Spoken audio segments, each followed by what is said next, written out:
Today we will discuss about isospin, which is represented by I.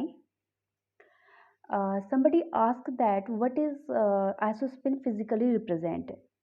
I want to clear to you all that it is not a physical quantity. Actually, it is pure abstract quantity. I want to give an example to you all. We can distinguish between proton and neutron by their charges. But nuclear force is totally charge independent. So inside the nucleus, we can't distinguish proton and neutron according to their charges. So quantum number we assign here known as isospin. So for calculating isospin and third component of isospin, we will use these two formula. That multiplicity is equals to 2i plus 1 and I3 will vary from minus I to plus I. So what is multiplicity? In my first lecture,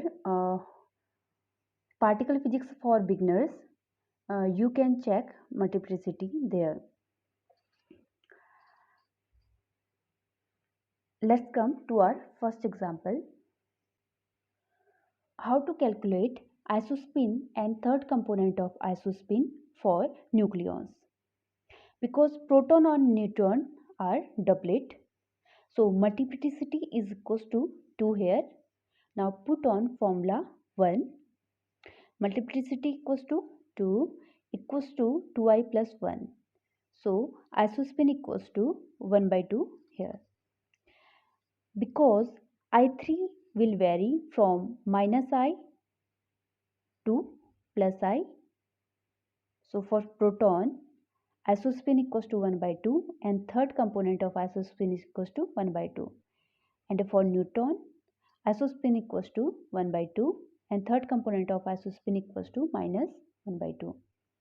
Let's come to our second example.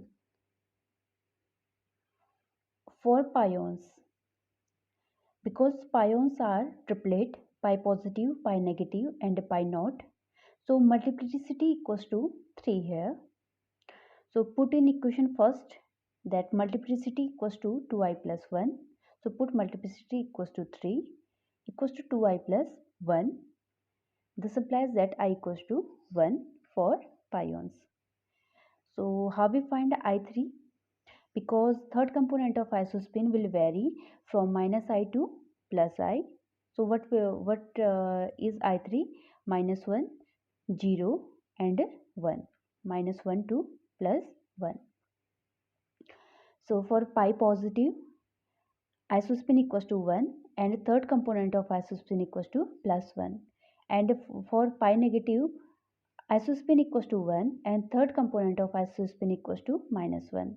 And for pi naught, I equals to 1 and third component of isospin equals to 0. Now let's go to our third example. For eta, because eta is singlet, so multiplicity equals to 1. So put in equation 1, that means multiplicity equals to 2i plus 1. So multiplicity equals to 1 equals to 2i plus 1. So I equals to 0. Because I3 vary from minus I to plus I. So I3 also equals to 0. So for eta, I equals to 0 and I3 equals to also 0.